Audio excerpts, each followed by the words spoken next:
Well, it's working better. This will be right up your alley, You think? all these numbers and all this. Yeah. Well, I had a real interesting phone call from a concerned citizen yesterday, Really? about the LID. It's been good. Oh, yeah, I guess it is. I'm just going to go.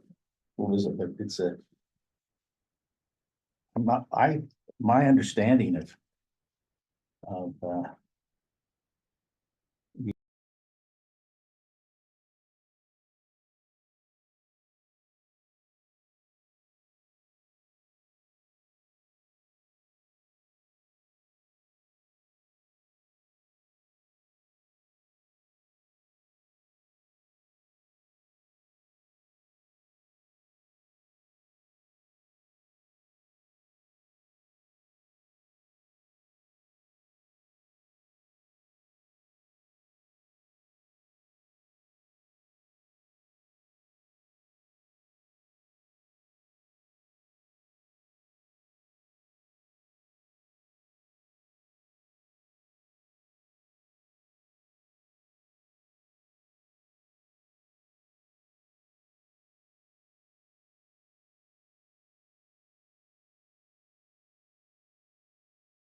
All right, that's important now.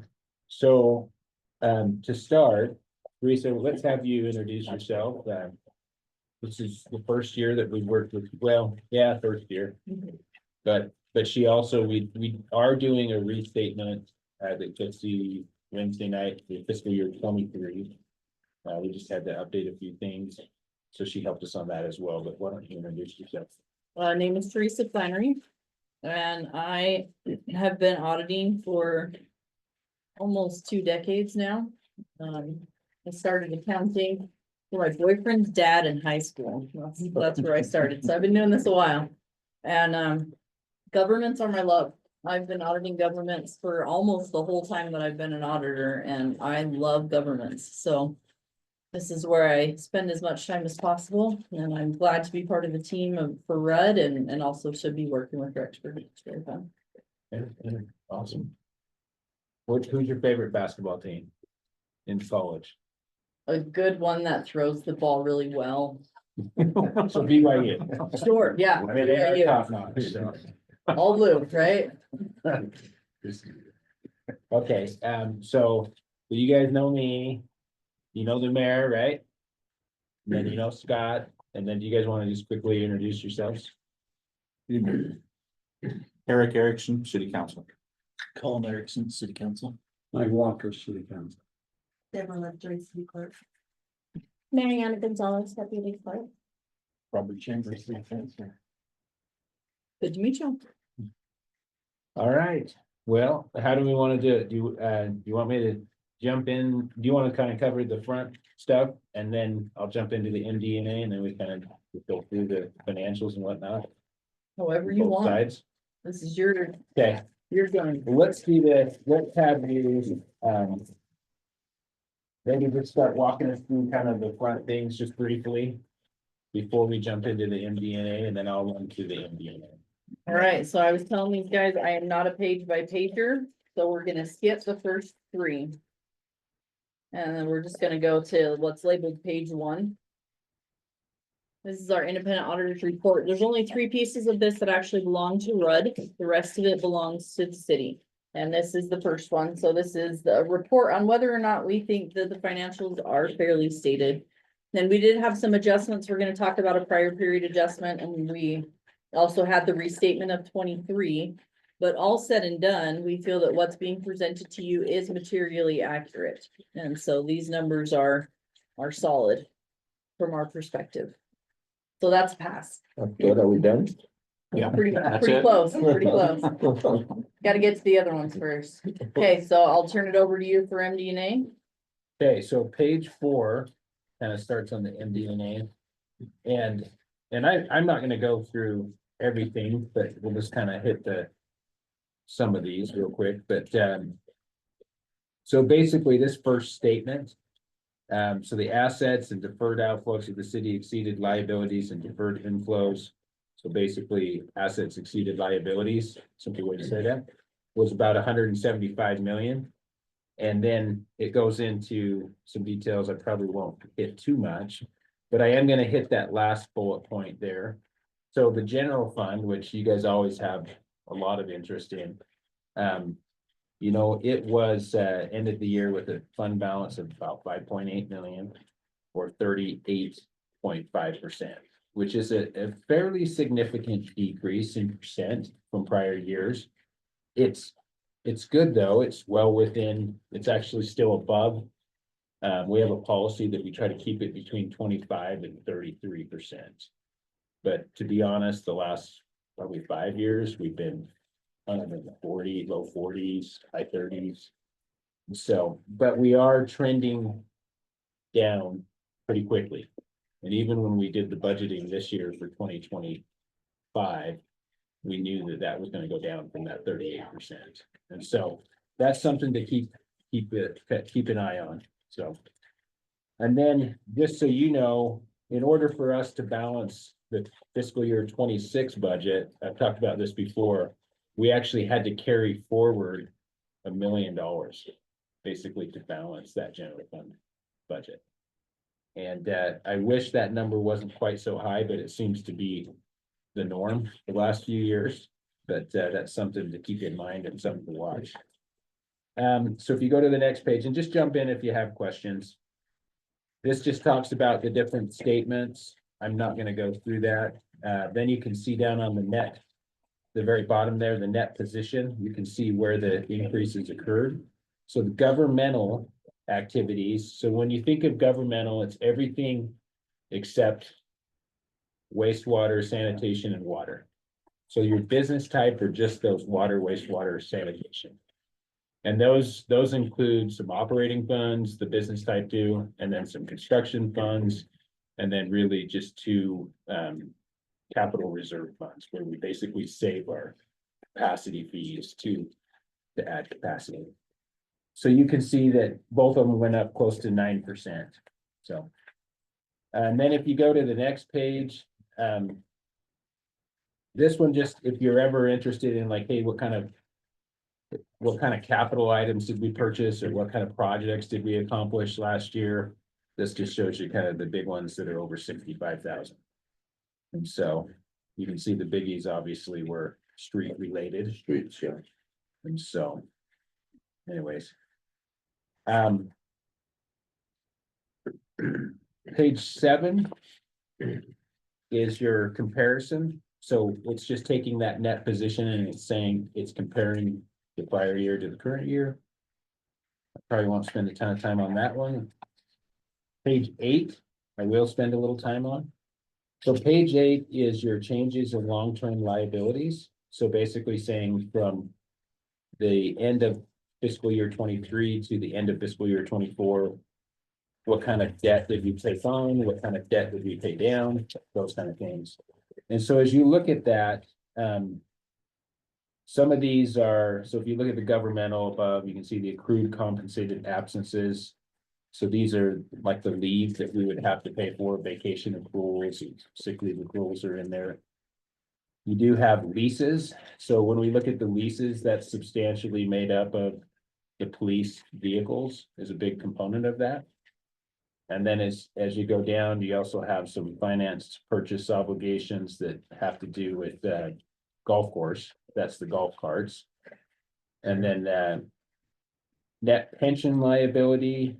This is our favorite note. We won't read note 14, but there's a lot of information in there. But net pension liability is just the liability that we have with Percy, like it, going forward. What kind of obligation do you look at there? Mm-hmm. Business type down below is where we see the water and the sewer debt. So you can see the water DQ loan. We currently owe about 6.9 million on that. And then in the next year, we'll pay about $200,000 on that. To be quite honest, we could probably potentially pay that down a little faster. But I don't do that because we're only paying 1.75% on that. And it's a 30-year loan. And then down below that is wastewater revenue bond. So this is, we have one more year. So 25, we're going to finish paying that bond. That's $790,000. And it's a good thing we're done paying for it because we got a lot of capital improvement projects coming on wastewater. In fact, they just bid out the Headworks project today and it was over $6 million. $6 million, yeah. Just for that one little thing. So, okay, any questions on the long-term liabilities? Okay, Help me with the lease liabilities up there. yeah, so lease liabilities have to do with, GASB came out with some new rules in the last few years. And they make us, now put those liabilities in, and so police cars is the biggest one. So if you think about police cars, we have, what, 30 something of those, and So we're leasing them. so we must have bought a bunch of them last year, I mean, it just increased from 500,000 to 800,000, $300,000. So we must have bought, We have bought quite a few in the last year. Well, But- the average vehicle is about 50,000 to 60,000 now, so that's really what, like 5.5, 6, 7 vehicles. Yeah, that's about right. I just wonder if that, is it, were we anticipating that that will, Slow down is a that gonna little. continue to grow? I mean, that's a pretty good increase in 1 year. Yeah, Yeah. So I mean, we must have had a, well, and I think part of it is they, Colin, you know how many patrol vehicles do we have? 32 on lease. 32 on lease? Okay. so part of it is too, is we're now coming off of our first 5-year lease period. And we were doing some of those for like $7,000-8,000 a year. Now we get some of them are like 15,000 a year on lease. And so it was a substantial increase on the new vehicles that are coming on. Another thing to keep in perspective is this number goes down every year as you pay off that debt, so it looks like a huge increase, but really, you've been whittling down at it, and then you bump it back up and you whittle down at it, so it's kind of a cyclical number. But I do think that just in talking with the police, they definitely like the leasing that we're doing far more than what we were doing before, which was basically buying vehicles and trying to get them last 8 to 10 years. Yeah, they wouldn't last in the 10 years there, but I did talk to county officers, they've been doing their parts, and they were saying they've been pushed through the state. And seems like they're getting a heck of a deal through that. I They're don't just know. buying them, right? Yeah. I mean, they're getting some of those, Tahoes for way cheaper than you were getting a lease. And I don't know, I haven't sat down and looked at all the numbers, but that's something we might want to encourage them just to evaluate where are we at, because sometimes leases go way up and we're not helping ourselves but we gotta, we don't want to go back to where we were before, I know that. Yeah. Because those cars were killing us on maintenance and everything else, and sometimes we didn't have cars running. Yeah, we did try last year a new leasing company. And it wasn't great. The prices were not good on it, but we kind of got in a bind and trying to get vehicles. So they went with 3 of them on them. And they were the most expensive leases we've ever had. And we gotta, and I'll bring this up right now, we gotta be careful on that, just for perception of the public. Cause I heard back from some of the public saying, why are we getting such fancy vehicles? And we're getting the top of the line. And we just gotta get a nice vehicle, but not the very top of that, right? Yeah. Well, and Just we went back, 28. we kind of went back to Bancorp, who originally did it. Bancorp had about a 1 to 2 year rough patch where they had some personnel issues and some changeover. And so we were actually having a hard time getting vehicles from them. COVID threw a big thing in. Yeah, but they have a new rep, Tyler Irish, and he's been phenomenal. He's actually, to me, been way better than Bob ever was before that even. So I think we're on the right path, and they have been able to show that they're bringing those costs down. Like the detective ones that just came in, I think kind of the 8,000 to 9,000 a year range on those. And then the other thing is we've only lost money at the end of a lease on 2 vehicles, I believe. And the only reason why we lost money on those is because we had purchased those when we were starting, right before we started the lease program. And we ended up selling those back to Bancorp and leasing them back. So that we didn't have to outlay all that cash, and they were sedans. And if you want to lose money, lease sedans. And so we quit doing that. Those were the last, I mean, I think we maybe did one, it's called the Dodge, the fast ones. Charger. Viper. We did one Dodge Charger last year, but we've really tried to stick with all-terrain, or sorry, SUVs and trucks. Trucks are the way to go. If they function for what we need, trucks are the way to go. And I've been buying back probably 40% of the trucks into the city fleet Mhm. for like 18 grand. We're buying these. That's a good deal when we can do that. It's. Yeah, they're paying so much. for Yeah. the park structure. Sorry, Matt, as you look into the future, I'm changing. Here's the Oh, you're good. You anticipate our enterprise funds needing more revenue bonded? Because grants are Well, How do you do a $6 million headworks project? Yeah, we'll be okay on that one. So they did just send me the CIP, the capital improvement plan for wastewater. And this is from Justin and Keith, and their note was, looks like we'll need a bond. And so I looked at it, and I think you will probably need to have some type of bond in 3 years if they really do what they're saying on that CIP in the time frame that they're requesting. And so I could see us having to get one in about 3 years, and I don't think it would be, it would probably be a judicial confirmation. We would go to a judge. We wouldn't go to the general public for a vote because we have the ability to pay the bond. We would just have to get judicial confirmation to do it. Water, that one just is gonna really depend on how fast different areas build out. I mean, you guys saw I listened in, I think it was maybe 6 weeks ago, they came and gave you that report for the water facilities in your council meeting. And it just really depends on how fast we have to outlay that, because what they say, I think it was like $30 million improvements they recommended in the water system.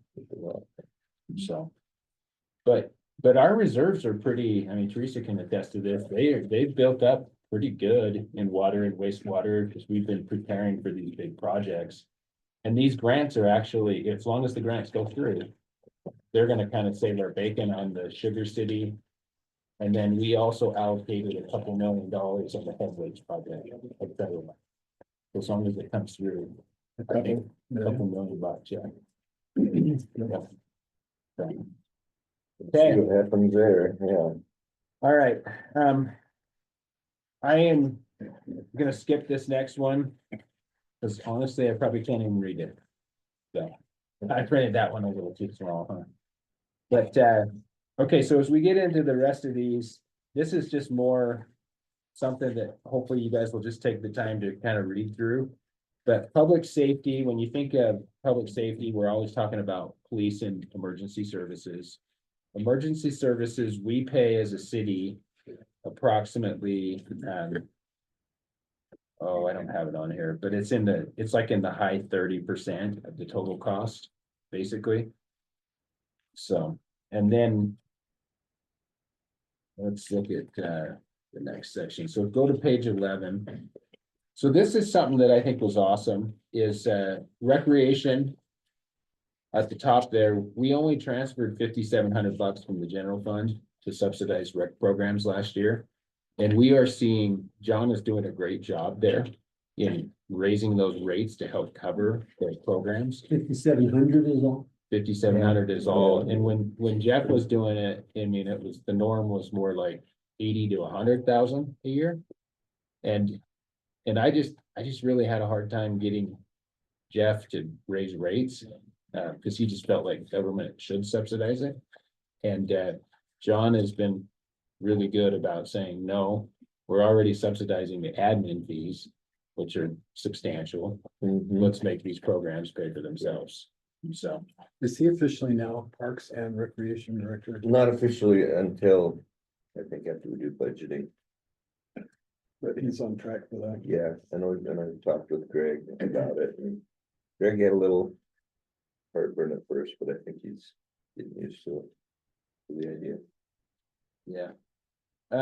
Golf course doesn't show numbers, but golf course, as you know, had just a great year. I will tell you that I have had a request already in golf for 2 more full-time positions, which you're gonna have to consider as we go through the budget process. The one thing that I will say about golf is they're doing great now, but history shows that if we hit a recession, those revenues drop fast and the expenses don't. And so that's just something to keep in mind. Rexburg Rapids down there, you can see that we had an operating loss of about 56,000. That is a lot higher than the normal. We normally average around 15,000. So it wasn't a great year for Rexburg Rapids. And I do foresee some very significant increases in transfers going forward the next few years to just pay for the capital needs. So that's going to be, John's putting that together now, and then we can review that in the budget. Cultural arts. And so when we say cultural arts, we're talking about the programs, the museum, the tabernacle, the romance, the legacy flight museum. We kind of lump it all together. Probably one of the biggest subsidies we've ever had. We subsidized it $1.3 million. And it was in large part because of that Mason project at the Tabernacle. It was like 800 or something thousand. And that can't be the norm either. Yeah. So. Okay, Last- I don't mean to, oh, you're good. these are all small little questions, but is the concert still going forward on the Tabernacle? What? You mean like the fundraising one? Yeah. Yeah, we're still trying to figure out an artist. So I don't know that they signed the contract yet, but we wanted Andy Grammer. And they got Andy Grammer at like 85 grand to come this fall. And he said, I'll sign the contract. They sent the contract. This was probably what, 2 weeks ago. I don't know if he signed it, but the university came back to us and said, we want to keep Andy Grammer. They didn't want to give it to us. I was like, that's our guy. But what do you say? They're gonna be our biggest donor when you think about it, so. Because they're donating it, so I'm not gonna complain to them about it. On the street side, we had a huge transfer year from the operating fund to street reconstruction. Because the state gave us about 1.1 million extra dollars last year. Over and beyond what they typically give. And so we transferred almost $4 million for projects, which is way, way higher than the norm. The norm's usually 2 to 2.5 million. So. Okay, so I'm gonna skip. I think let's just skip, we've hit the rest of these. And let's go down to. Actually, I'm just gonna keep going here for a second. Go to page 13. So what this is, we analyzed some of the funds, but the general fund, and we'll see this on the financial statement, so they dropped by about $1 million in their fund balance.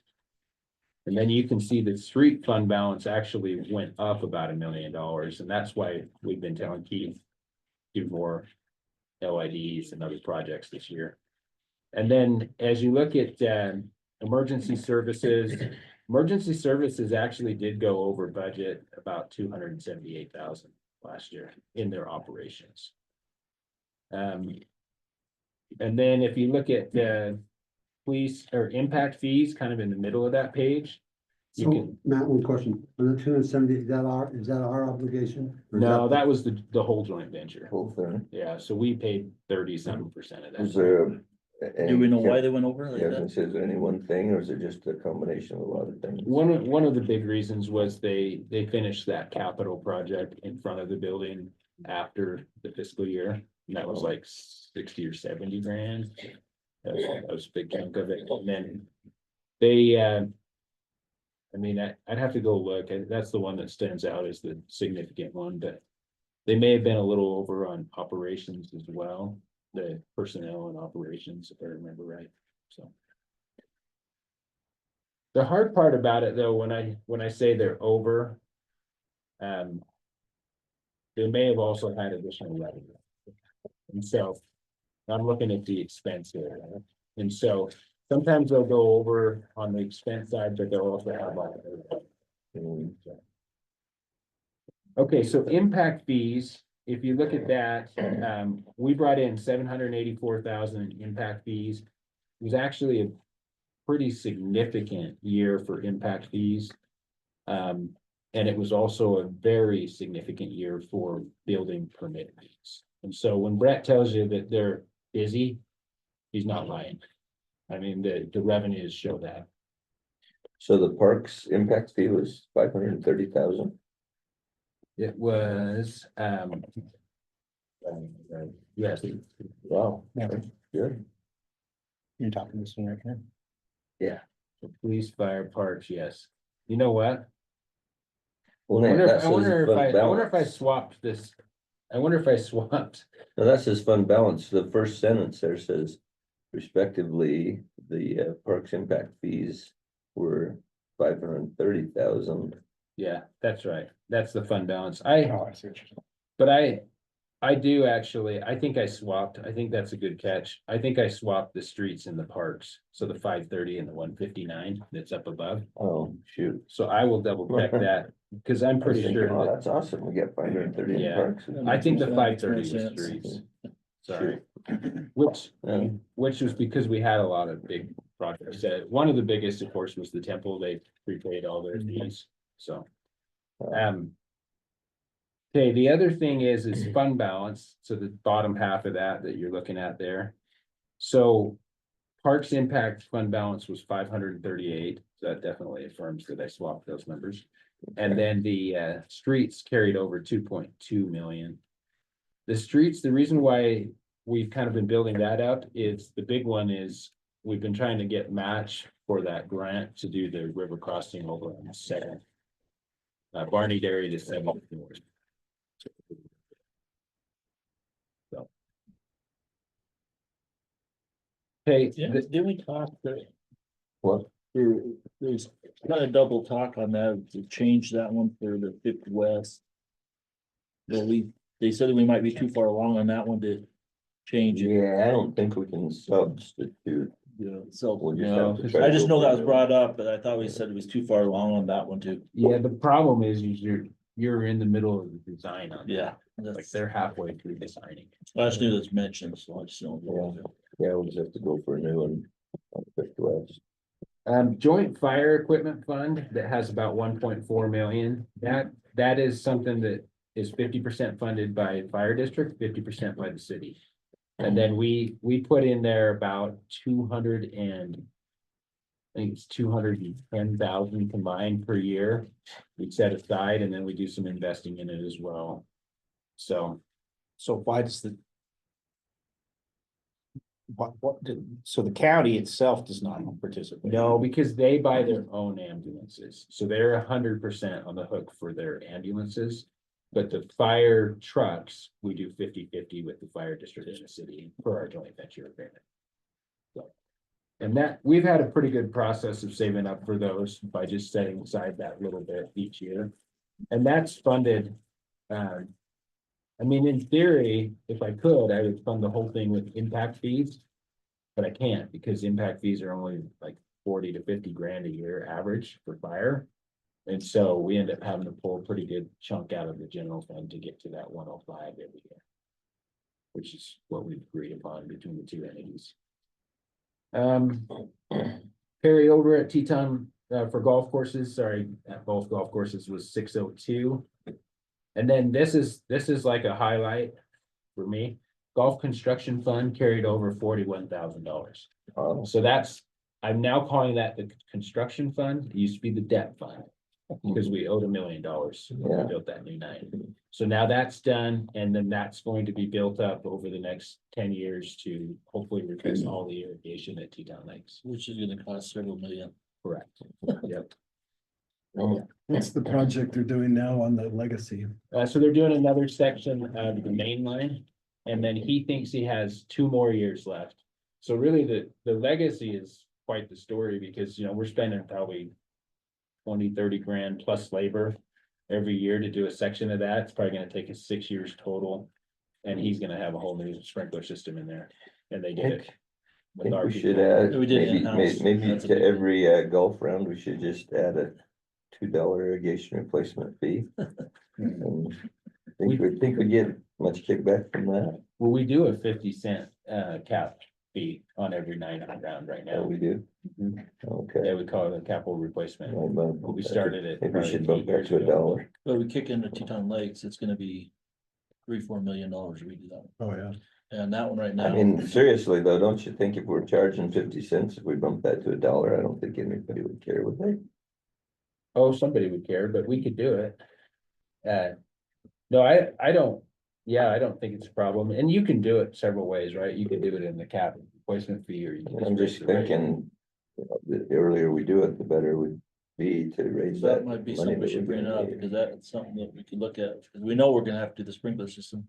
Yeah. And right now, if we lost, We could, I mean, there could be a pretty good argument even to have like you're saying, maybe we just do a separate irrigation fee and just send all that money to the savings fund. It's an option. Something we should look, I think it's something we should look pretty seriously at, just because I think, that expense is gonna come. And if we Where can do we be draw the prepared for it, water it'd be for better. irrigation? Is that well water or canal? Well, Well, what, let me No, think it's about all- it, actually, The pumps are, yeah. Is it? Don't we have a well there though? I thought we do have a well there, don't we? we do have a well, but I'm not Yeah, I sure if think that does so. all the sprinkler. I think a lot of the sprinkler comes out of the Pond. ponds, but I'm not 100% sure. Yeah, I'm not. Well, okay, you're right, we put that line in. Remember, we put that head gate in up by the parking lot? Mhm. And we put that line down into the pond to fill it. So part of the year, we're able to draw out of that ditch and fill that pond, and then we suck out of that pond. But if we can't get water that way, then yes, we're running a well. And we found out this year that we're losing 35% of our pumping capacity for our old pumps. So we're redoing the pumps. So we'll be this is able a to, Teton Lakes. yeah, so we'll be able to shorten up our time. frame. That's 40 grand. We're getting 3 new pumps for 40 grand. So we're, instead of sprinkling for 12 hours, we're gonna go down maybe to 6 hours. Just because the pumps were wearing out Yeah, and too not. much space in it, so we wasn't getting so you're Oh, paying for all the power, not the water that's coming up. the other end. Yeah. well, that's, glad we But discovered it was back, that. it was back in the 50s when those pumps were. Oh, really? So, We have saved some money in power just because of that ditch. Cause we put that in maybe 3 years ago. It might have turned that on.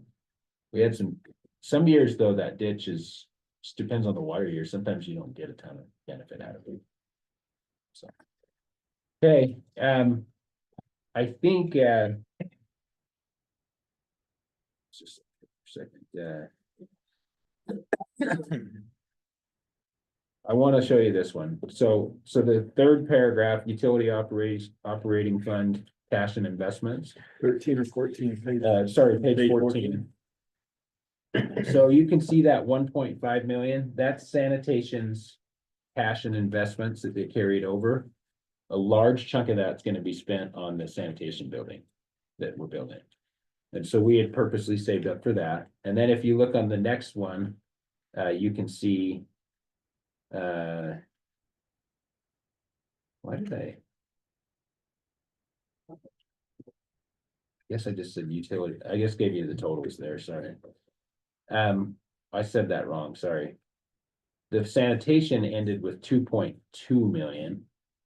The water ended with about 7 million. The wastewater ended with about 8 million. So those are your cash reserves, cash and investments. But keep in mind, that's for the utility operations. So you also have some savings in the capital reserve funds. So So when we, operations, Fund 25, 6, I 7. know, but so the capital is what we're saving for new projects, right? Upgrades and things.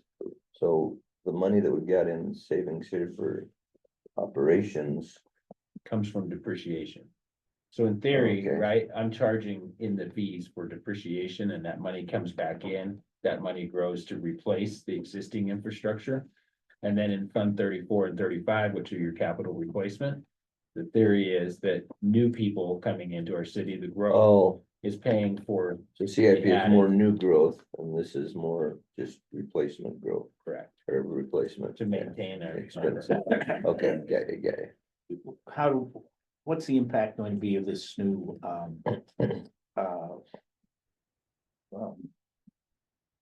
word, geez, the new, waste.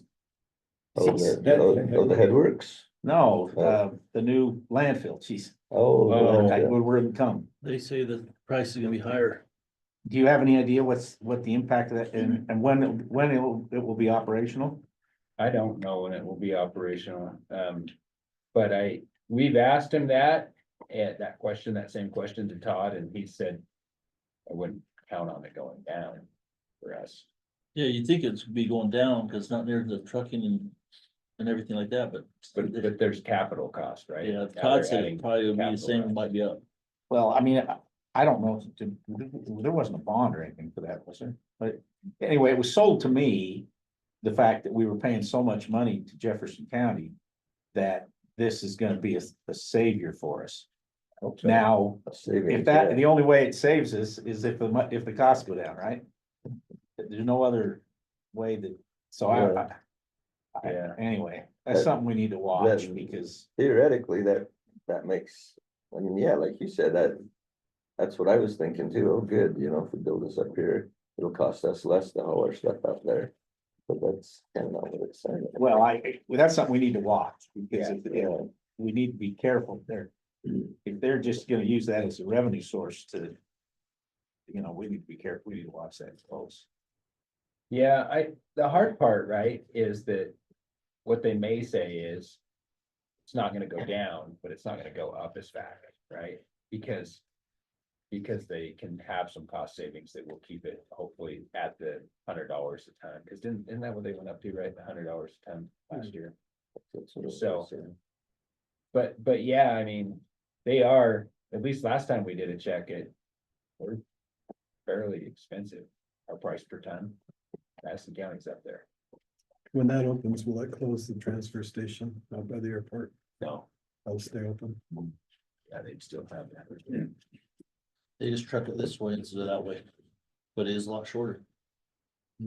Okay, guys, I'm gonna go, for sake of time, I'm gonna skip these next little charts, and I'm just gonna go to the graphs. So page 18. So page 18, you can see the actual total expense was about 72.5 million. But fund transfers accounted for about 15.2 million of that. And so you gotta remember, fund transfers, not new revenue, it's just moving it in one fund and out to another. And so if you subtract that out, then you can see more realistically what the total actual budget was. But you can see as you look at the pie there, streets was a fairly big piece of that pie, which I think is a good thing. You can see emergency services, so police and fire is up to about 8.1 million there. And then you can see water, wastewater, and sanitation makes up probably 20%, roughly. No, it's emergency services. Cause you got police down. Oh, sorry. Yeah, you're right. Emergency services is 8, and then police is 8 on the bottom. Yeah, that's right. Sorry. So that they're almost 25% roughly between the two. Any questions on that one? But our fiber will be going out, right? This is Say it again. our. Oh, fiber. yeah. Yeah, cause we're done with that. Well, we're not done yet. Yeah. In fact, I'll probably take that. Includes fiber off next year.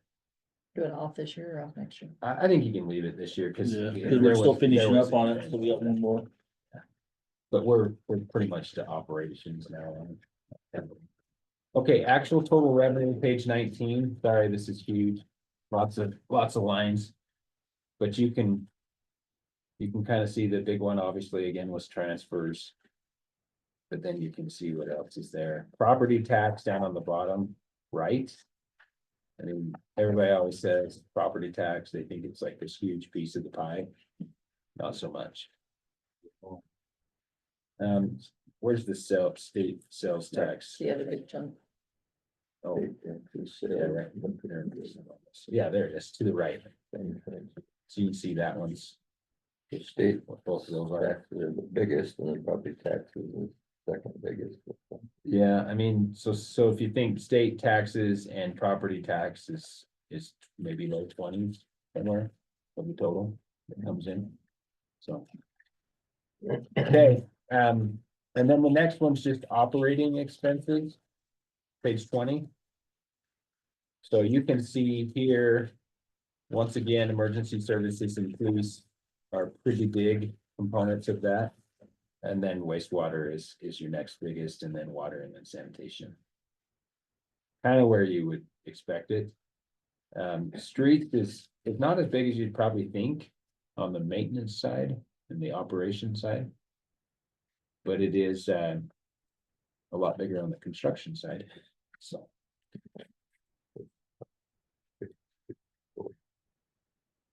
Problem is, we're getting behind on that, some of that on the streets. We're Yeah, trying, but we're not there. yeah, we're I mean, I will say, I think we're in a way better spot than we were when I started working here. Yeah, I'd Like, agree with that. significantly better. Okay, 21 is your operating revenue. And so you can see the biggest here is utility charges and property tax and state tax. Just for me. If you were to produce these charts again. It would be very helpful to put the percentage instead of just the numbers. Oh, yeah, we could do that. That would be helpful as you read that.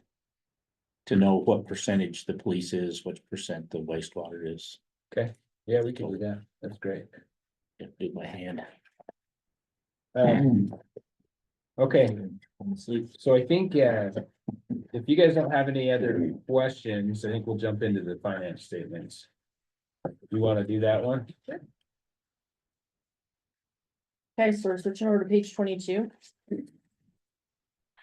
So there's two sets of statements. You guys have been through this before, so just very briefly, you've got a full accrual basis, which is similar to what you'd find in a normal company.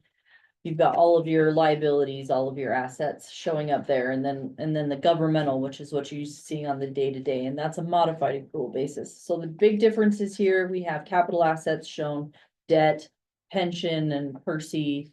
So there's those things that on a cash basis, we're more looking up how much do we have to pay now? And on this full accrual basis, we're looking forward into the future, saying how much are we going to pay on it eventually, right, principal wise. So some of the things that I like to focus in on is your cash and investments. You want to keep that healthy and strong. And you guys have a lot of funds. He's gone through that and talked about kind of some of the purposes of those funds, but those are always, it's important to watch that. Because a lot of times you can get those going down without really realizing it's there. So I really like that his analysis was, hey, watch our general fund, our fund balance is kind of having a negative trend right now. Those things and having him have that analysis is pretty important for the city as a whole and for you guys who don't really look at this every single day and aren't involved in those numbers. The other big thing that I like to look at when I'm looking at this is down in your net position. You've got a couple different categories. So the restricted for capital projects, debt service, intergovernmental agreements and operations, watching those restrictions. And then if you switch and kind of put them side by side, page 24, there's some differences in the categories and some similarities. So we still have that non-spendable, but it's different because one of them's looking at capital assets versus just like prepaids and those small dollar things. You still have the restricted, but the restricted might be a little bit different, not broken down quite in the same way. But some of the things that you have on the page 24 that you don't have on 22 is committed or assigned funds. And those categories really give you a lot of perspective into, well, it may not be externally restricted, you know, per external requirements, but we do have commitments within the city that we need to pay attention to. And so in this case, that committed amount, 5.7 million out of your 5.8 million, shows that really the unassigned or unrestricted piece of it is 27,000. And that can be dealt with in a lot of different ways. Some governments will commit everything, commit or assign everything, and they'll just say, we want to budget for every dollar and every dollar's got a purpose. And other ones like to leave that and say, this is really our fund that we can pull from in times of need or in times of concern. Matt does a good job of really looking at that forward thinking the next year's budget and figuring out, Matt and Scott, figuring out what you're gonna be pulling into the new year for use in that new year, and that's your committed. And then any questions on that? No. Okay. Thank you. I also like just jumping back one page to 23.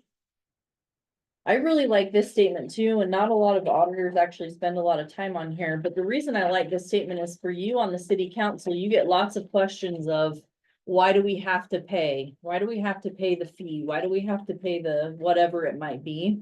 this statement really helps explain that. And so if you see, this in the governmental activity section, our general and administrative costs of 8.8 million.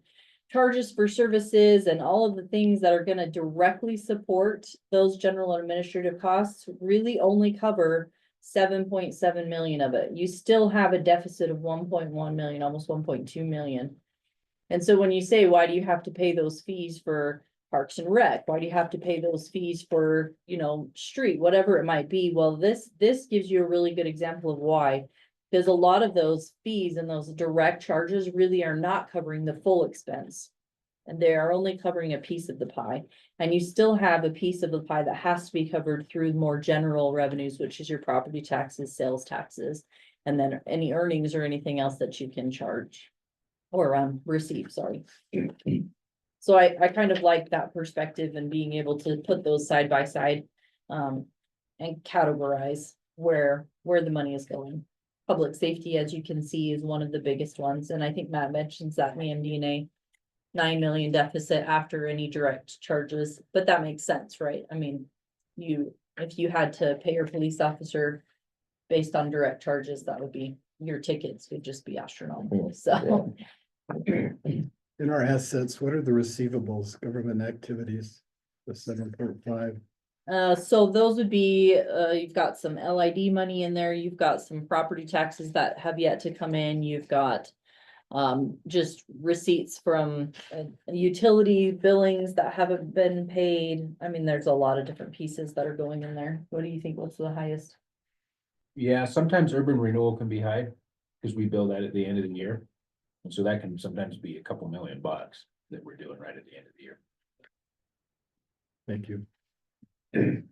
Okay, so jumping over to page 24. And then 26.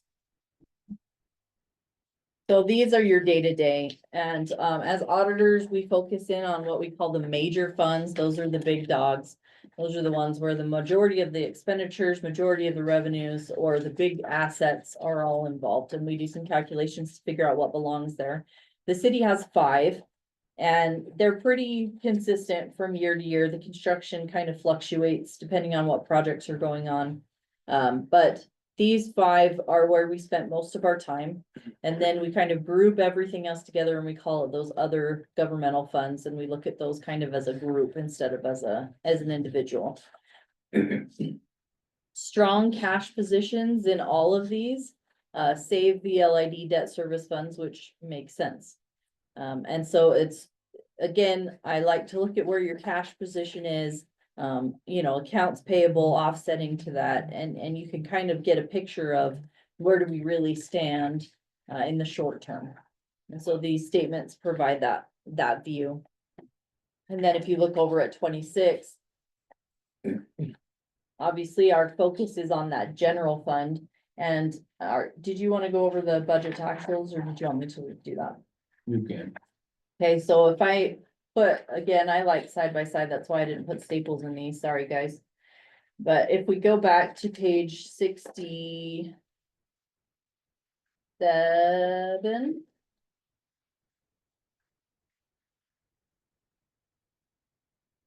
This is my song and dance, I just make you flip pages, that way you're keeping away. Now you can see it. So we've got that general fund column, then we pull that general fund column over from page 26 to page 67, and we've got the same numbers in here, but now you're looking at it in comparison to the budget, which was amended. No, this one was amended for expenditures. And you can kind of see, okay, what did we expect versus what did we do? And I think it's important to focus on these perspectives in context. Because I think Matt mentioned, your emergency services were overspent by 278,000, but if you look at the emergency services budget, they also received an additional revenue of 278,000. So they were justified in that additional expense. So the only danger in these is if we go over budget without intending to. And a lot of times Matt and Scott will build in contingencies and they'll build in some of that budget that they're pulling from last year's money. So the city does a really good job of making sure that every budget is balanced and that you know where the dollars are coming from. And if you do receive extra, putting that into perspective and trying to get that incorporated in appropriately.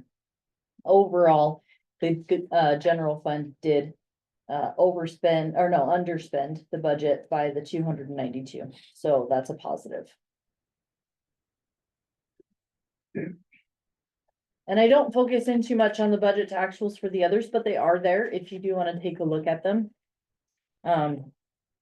It's good information, but I always say it's good information if you need a bedtime reading.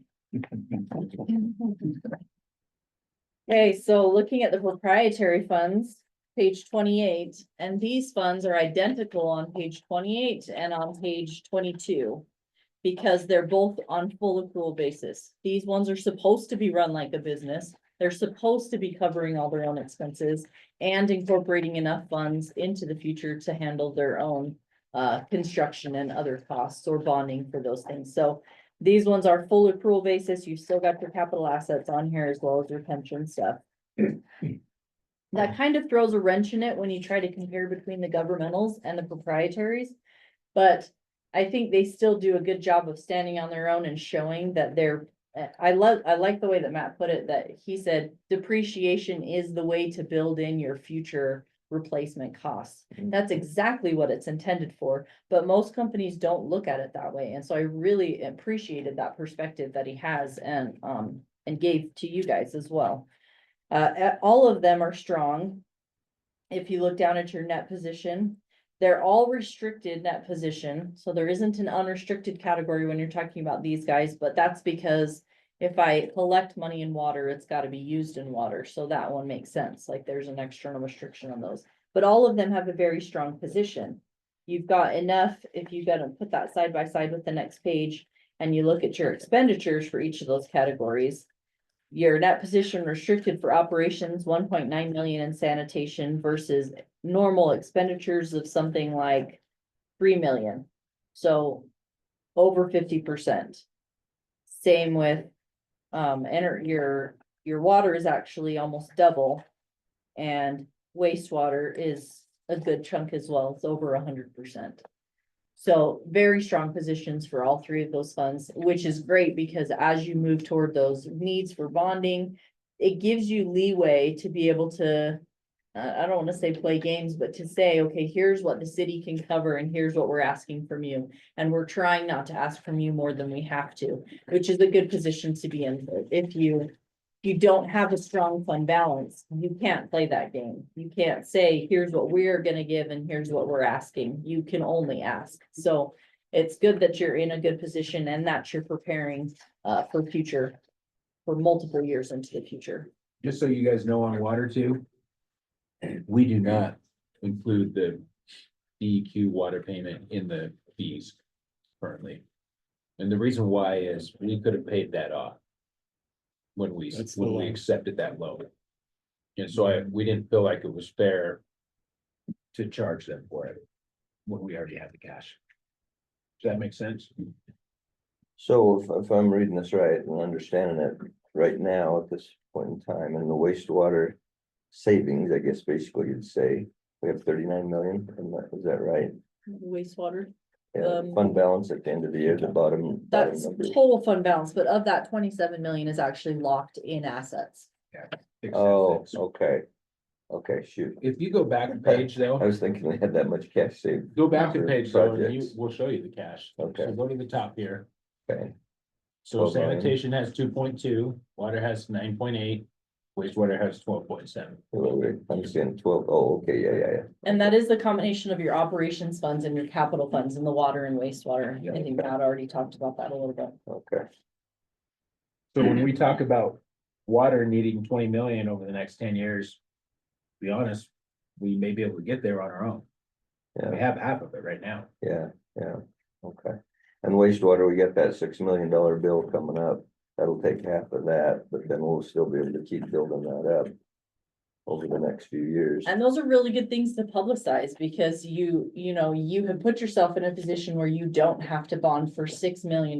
That's not a position that a lot of governmental organizations find themselves in unless they've done a lot of forward planning. So it's a really good campaign that I would start now if you plan to bond in three-ish years, is making sure that the word is getting out of what you're saving your citizens by doing a good job now, so that you can be prepared and handle a lot of this in-house. And when it comes time to bond, you're only doing it because you need to, you know, you've been doing as much as you can to Yeah, save them, yeah. so. Like on the police building, we're saving so 500,000, 500,000 each year to build that up, even though we bond, we need more, but we've at least saved part of it. Yeah, Yeah. I know years ago when Idaho Falls had to build a new high school, you know, high schools are something like 60 million. I Yeah. think back then it was closer to 40, but still, that's a good chunk of change. Right. But they had 5 million in their reserves, so they said, we're gonna pay for all the land straight out of our reserves. We just need you to help us pay for the building, and so it just gives you a way to kind of spin that tail a little better and Yeah. and help people see that you're not just raking them over the coals. Yeah. Okay, so last thing I want to focus on these statements, page 30. This is the cash view. And I always preface this by saying what happens in your cash flow statements is neither good nor bad. It depends completely 100% on what your intentions were. So if your cash flows goes into the negative, and we're looking right almost in the middle of the page, net change in cash and investments. And these are all positive, but if they did go negative and that's a plan negative, which it sounds like we may have the $6 million. So I'm imagining that your cash is gonna look negative next year. As long as it's a plan negative, it's a good thing. And as long as it's a plan positive, it's a good thing. If you're going positive every year and you don't intend to, you thought you were gonna break even, well, maybe your fees are a little too high or something. So it's good to put it in perspective. But all of your cash balances are strong at the beginning of the year. At the end of the year, they got even better.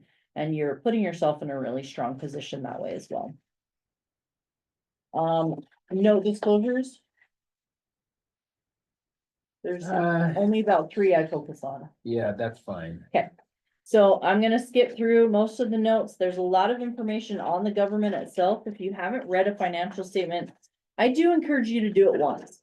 It's not something you have to do every year, but there's a lot of really good information. When we get new auditors, I always make them read the statement because it puts everything into perspective and gives you that whole round picture of what's going on in the organization. We're gonna kind of skip forward to page 38. And then I just focus on this one every year. There's new accounting pronouncements that have come out, and I make it the joke, like for 20 years, Gatsby just kind of sat back and let the world turn. And they didn't do a whole lot of changing. And then they did some major changes and then kind of stepped back a little bit. But in the last probably decade, they've just been year after year releasing multiple changes. And some of them are really, really big, like the leases that made you go back and do some major calculations, put some numbers on your financials that had never been there before. And Percy was another one, Gatsby 68 and 75. Those ones put some numbers on there that you'd never seen before and kind of threw people for a loop. And then they just keep going. And so we're up in the hundreds now. And these ones that are coming out within the next couple of years could have an impact. A lot of them we found they're built for larger organizations, big cities or other big governments. So the amount of change that we have to deal with is not huge, but like this very first one, Gatsby 100 accounting changes and error corrections, that actually impacted the city this year. And then we did have to make sure that our presentation this year was in conformity with that new standard. Luckily, it wasn't that different from what we had been doing before. But upcoming in the next couple years, compensated absences, Matt's looking at the ramifications on that one, but it's just asking you to really reassess and look at how we're presenting that number, making sure it's correct. Risk disclosures, clarifying and kind of examining the vulnerabilities of organizations. And that one probably won't have a huge impact because you don't do a lot of risky stuff, which is good. The financial reporting model and improvements, see how big that paragraph is compared with the other ones. that one is slated to be some pretty big changes. It's been 20 years in the making. They've been talking about the standard for 20 years and playing with it and trying to figure out how they wanted to do it. And eventually they came to the conclusion that any change that they made would be just as onerous as the actual financials that we deal with now. So they weren't gonna make those changes.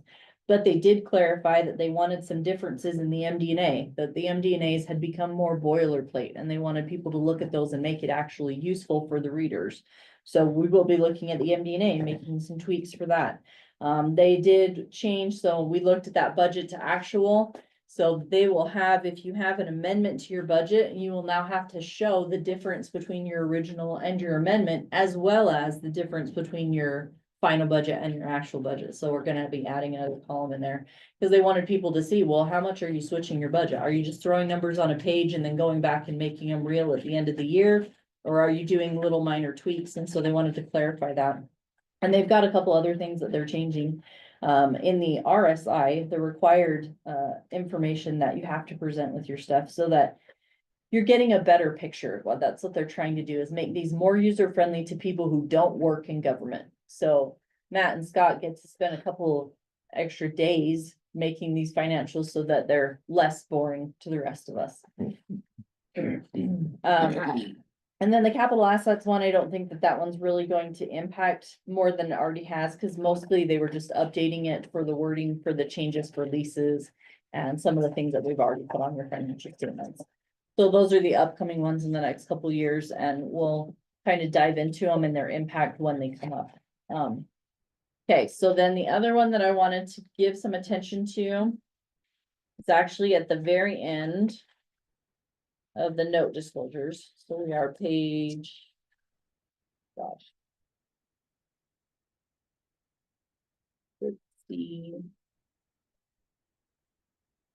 66.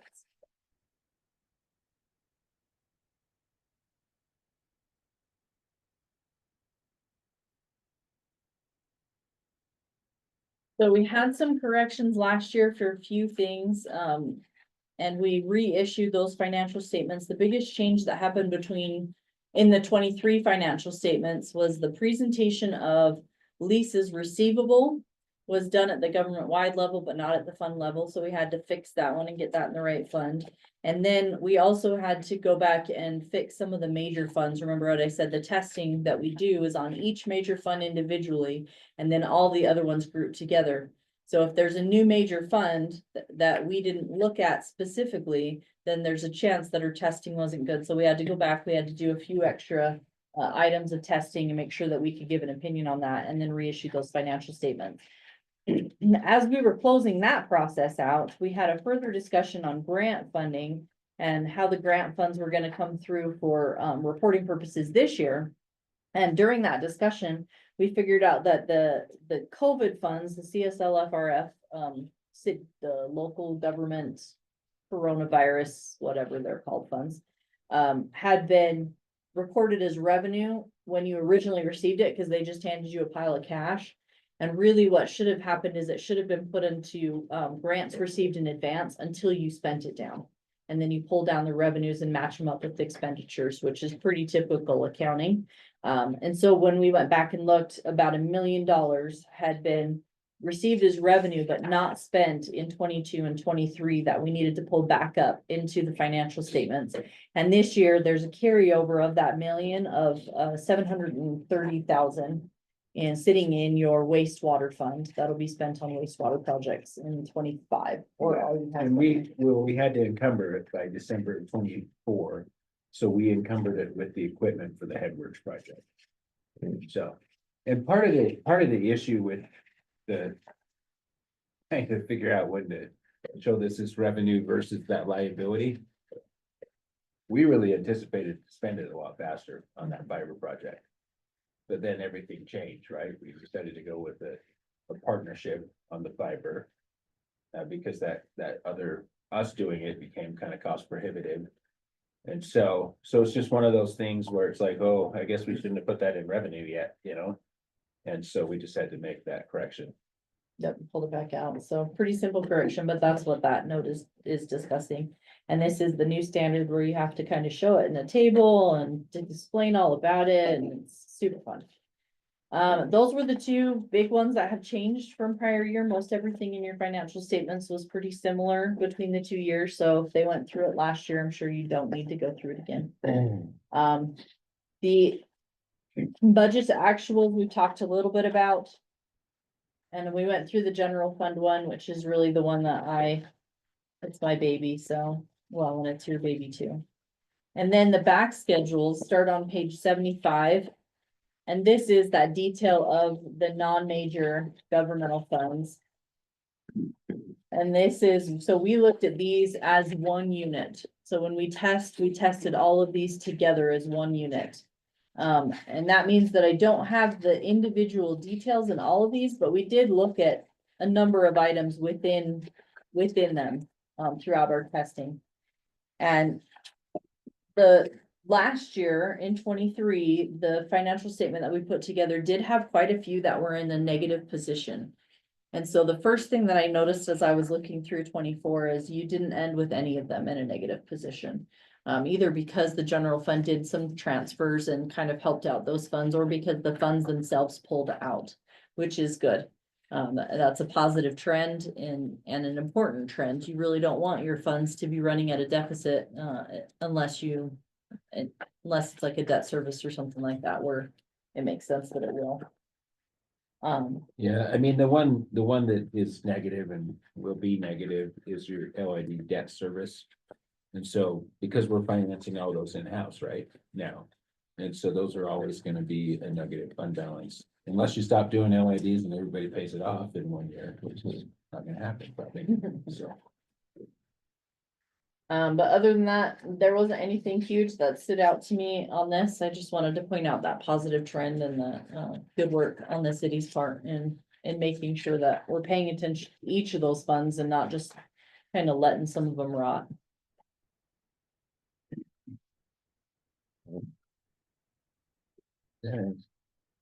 Yeah, and if you guys have like a particular one that you're interested in or you have oversight over, this is probably where you should go first, is these combining statements. And because there's really one that's really an income statement, we don't call it that, but it's really the income statement and one that's the balance sheet. And so if you're like, hey, I really want to know what's happening in the airport, then I would say go to these two reports and look at the balance sheet and income statement for those three funds that are respective to the airport.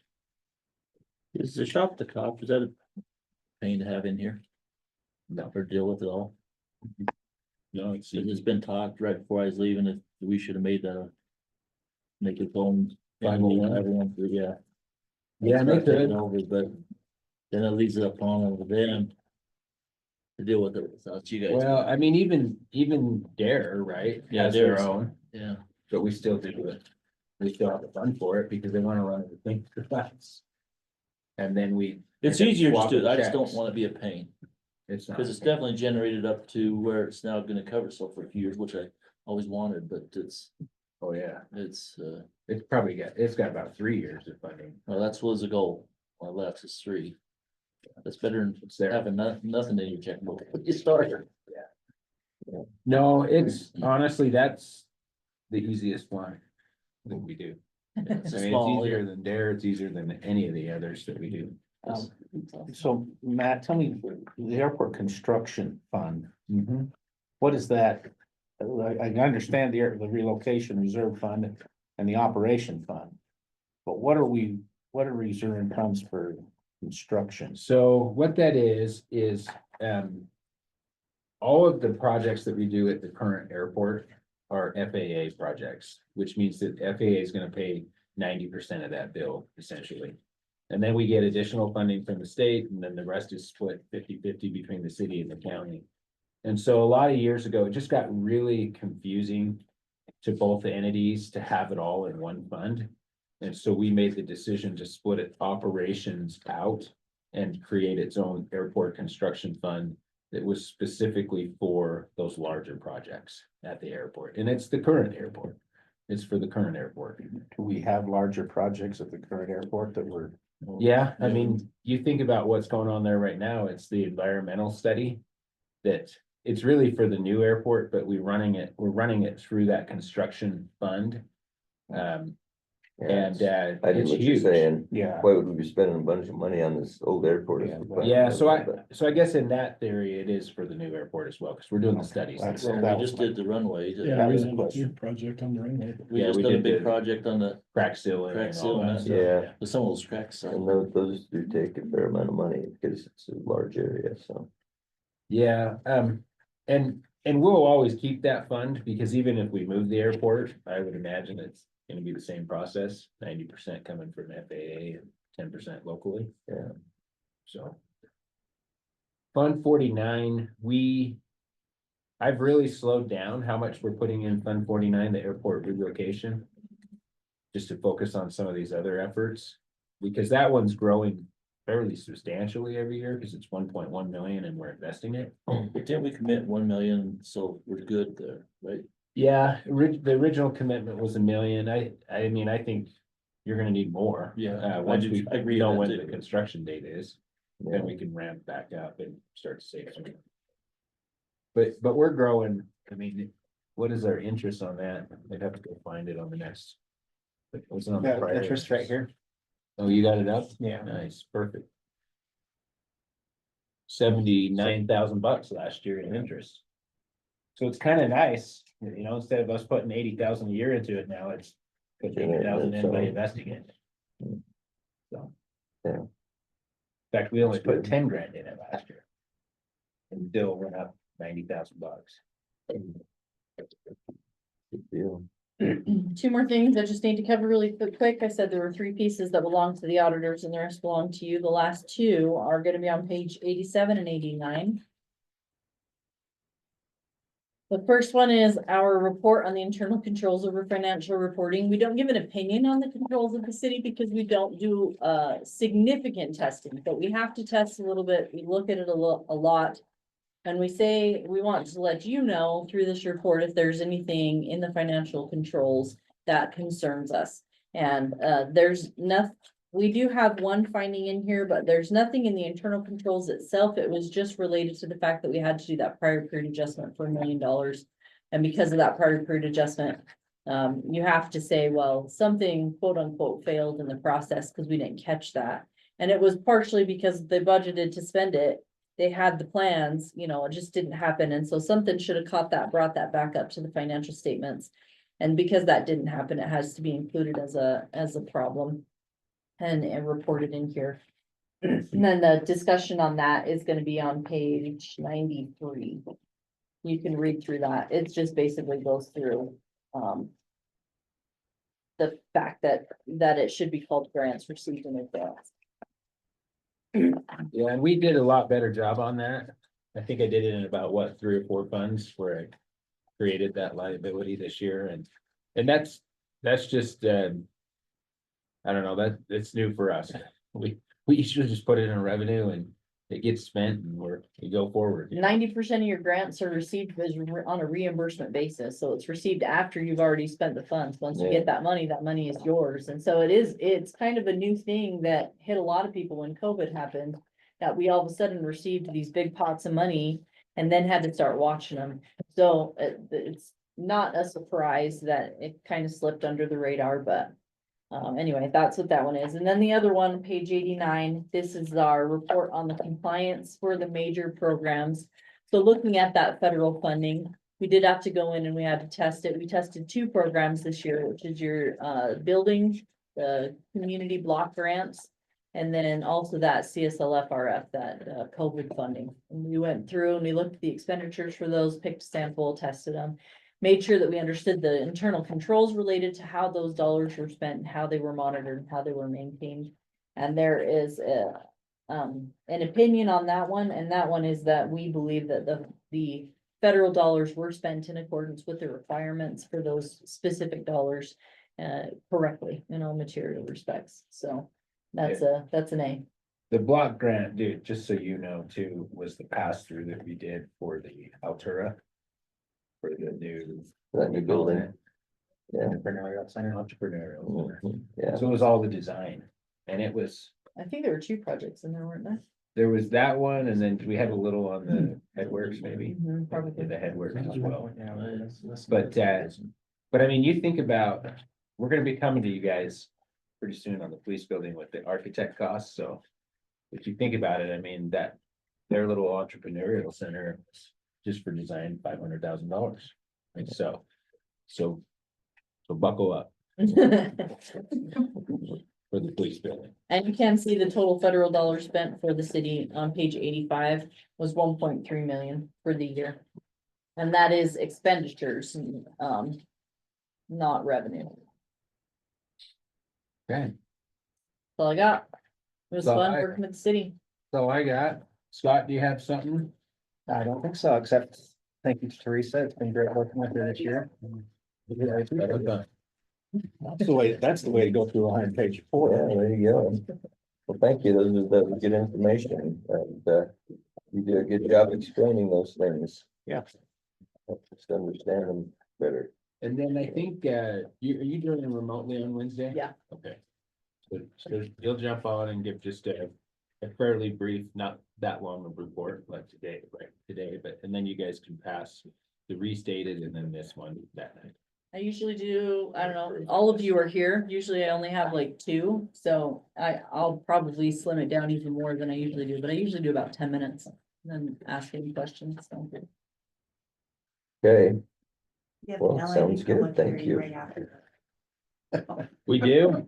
So we have On this the, Wednesday, this Wednesday is gonna be a long one then. long meeting. There's been so many people show up. They Are said we the gonna- open house was very, very well attended and pretty successful. They had a few people come by and they visited with them just in open house format, explained things to them. They said it went really well. That's a good sign. Yeah. may not. Compared. I had a conversation afterwards. It was probably not quite as good. Not as fun. Are Yeah. we concluded to where I should turn off the? Yeah, in fact, I guess we will say this meeting is adjourned because we're done, right? Yeah. Okay, this meeting is adjourned. Well, I think it's worth it to say kudos to the finance department. Mhm. Yeah, you're right. City. You've done a wonderful